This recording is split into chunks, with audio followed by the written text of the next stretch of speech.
আজকে আমাদের গ্রামে শীতলা বিশালক্ষী মায়ের পুজো। তো সকাল সকাল স্নান সেরে আমরা পুজো দিতে চলে এসেছি।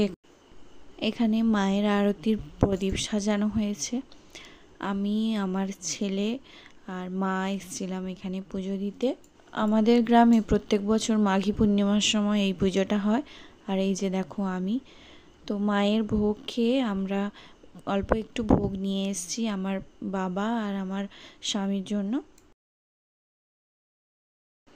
বিকেলে ভাবলাম একটু চা করি, তাই দুধ চা বানাচ্ছি এখানে।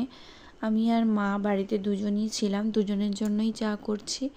আর এতে একটু আদা দিয়ে দিলাম। দুধ চায়ে আদার ফ্লেভারটা আমার খুব ভালো লাগে।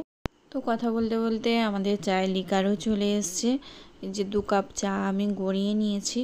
এবার চা নিয়ে যেতে যেতে দেখি মা ওখান থেকে প্রসাদ নিয়ে চলে এসছে, যেটা আমরা পুজো দিতে দিয়েছিলাম, লুচি, সুজি আর মিষ্টি।